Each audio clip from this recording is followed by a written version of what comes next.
শ্রদ্ধা জানিয়ে আজ আমার নিবেদনে রয়েছে তার লেখা দুটি কবিতা। আমার প্রথম নিবেদন কবিতা জ্যোতিষশাস্ত্র।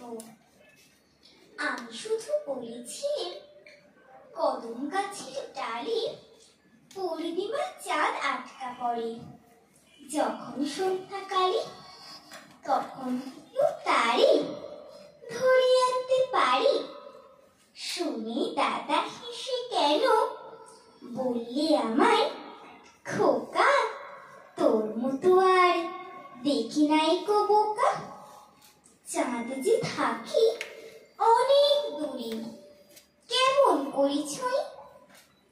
আমি বলি, দাদা তুমি জানো না কিচ্ছুই। মা আমাদের হাসে যখন ওই জানলার ফাঁকে, তখন তুমি বলবে কি মা অনেক দূরে থাকে।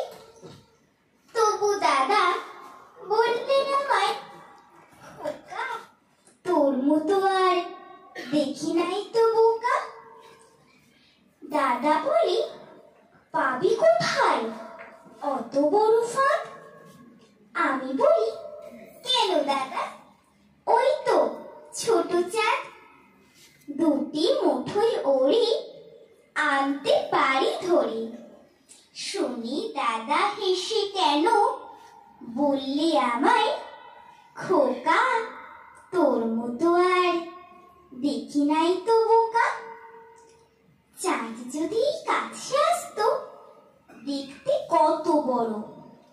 আমি বলি, কি তুমি চাই স্কুলে পড়ো?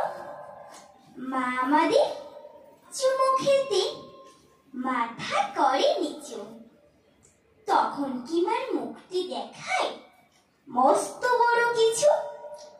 তবু দাদা বললে আমায়, খোকা তোর মতো আর দেখি নাই তো বোকা।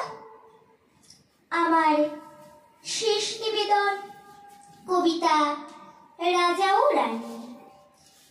এক যে ছিল রাজা, সেদিন আমায় দিল সাজা। ভোরের রাতে উঠি আমি গিয়েছিলাম ছুটি, দেখতে ডালিম গাছে বনের পীরভু কেমন নাচে। ডালে ছিলেন চড়ে, সেটা ভেঙেই গেল পড়ে।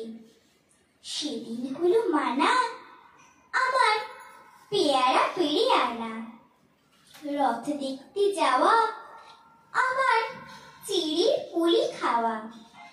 কে দিল সে সাজা জানো, কে ছিল সেই রাজা? এক যে ছিল রানী, আমি তার কথা সব মানি। সাজার খবর পেয়ে আমায় দেখলো কেবল চেয়ে, বললে না তো কিছু, কেবল মুখটি করে নিচু। আপন ঘরে গিয়ে সেদিন রইল আগুন দিয়ে, হলো না তার খাওয়া কিংবা রথ দেখতে যাওয়া। নিল আমায় করে সাজার সময় সারা হলি, গলা ভাঙা ভাঙা তার চোখ দুখানি রাঙা। কে ছিল সেই রানী আমি জানি জানি জানি।